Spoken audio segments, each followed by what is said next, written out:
আমাদের সঙ্গে এই মুহূর্তে সরাসরি রয়েছেন ব্রিগেডিয়ার দেবাশিস দাস। আমি ব্রিগেডিয়ার দাসের কাছে যাব। ব্রিগেডিয়ার দাস, যে ঘটনা ঘটছে একের পর এক, হিন্দুরা আক্রান্ত হচ্ছে এবং আমরা দেখতে পেলাম যে খালেদা জিয়ার সঙ্গে চীনের রাষ্ট্রদূতের এই বৈঠক, পাকিস্তানের ডেপুটি হাইকমিশনারের সঙ্গে বৈঠক এবং তারপরে ইউনূস সরকারের পাক নাগরিকদের অবাধে ভিসা ঘোষণা, প্রতিটা ক্ষেত্রে উদ্বেগ বাড়ছে ভারতের কাছে।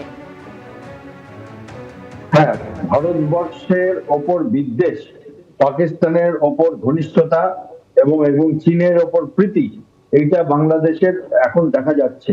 এবং এই উত্তরোত্তর ভারতবর্ষের ওপর বিদ্বেষের সাথে সাথে বাংলাদেশের নিজেদের নাগরিক যারা অন্য ধর্মের, হিন্দু ধর্মের নাগরিক, তাদের ওপরেও একটা চরম আঘাত করবার প্রবণতা দেখা যাচ্ছে, অসহিষ্ণুতার মধ্যে দিয়ে যাচ্ছে।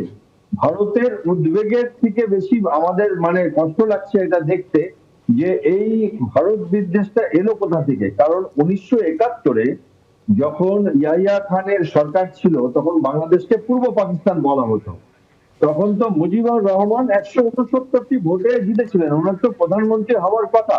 আচ্ছা, ভারত বাধা দিয়েছিল ওনাকে প্রধানমন্ত্রী হতে, না অন্য কেউ বাধা দিয়েছিল?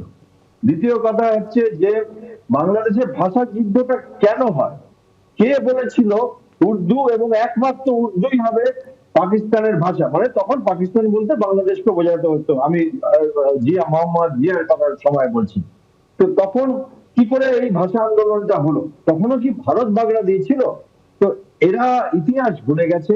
যারা এদেরকে দেশকে সমৃদ্ধ করতে বা দেশের জন্ম দিতে সাহায্য করেছে তাদের ভুলে গেছে এবং একটা অন্ধকার যুগের দিকে আসছে। এবং আস্তে আস্তে হয়তো এমন একটা সময় হবে আবার পাকিস্তান এবং বাংলাদেশ, অধুনা বাংলাদেশ, আগের পূর্ব পাকিস্তান একসাথে হয়ে যাবে। ভারতের তাতে কোনো যে খুব বড় অশান্তি হয়ে যাবে তা তো না। বাট আমি কিছু জানি ব্যাপার, যেমন পাকিস্তানেও কিন্তু বাংলাদেশের যারা মুসলমান তাদেরকে খুব সম্মানের চোখে দেখা হয় না। পৃথিবীর আরো অনেক দেশেও এইরকম ব্যাপারটা আছে এবং সেখানে কোনো হিন্দু নেই।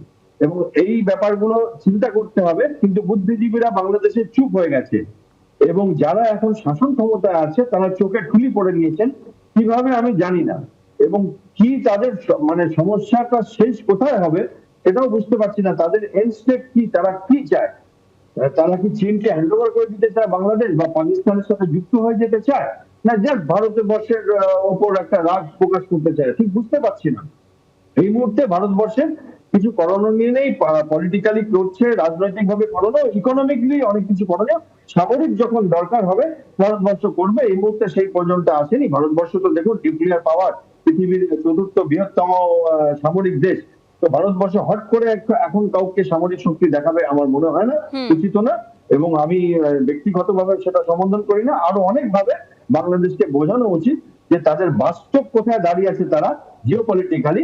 একেবারে ব্রিগেডিয়ার দাস, ঠিক যেরকম আপনি বলছিলেন যে ইউনূস সরকার কিন্তু এদিক থেকে নিরাপত্তা দিতে ব্যর্থ, অন্যদিকে কি ঘটছে তার খোঁজ নেবেন বলেছেন তিনি। অর্থাৎ একের পর এক ঘটনা ঘটে চলেছে, তারপরেও তার চোখের সামনে যেন কিছুই আসছে না। ধন্যবাদ ব্রিগেডিয়ার দাস।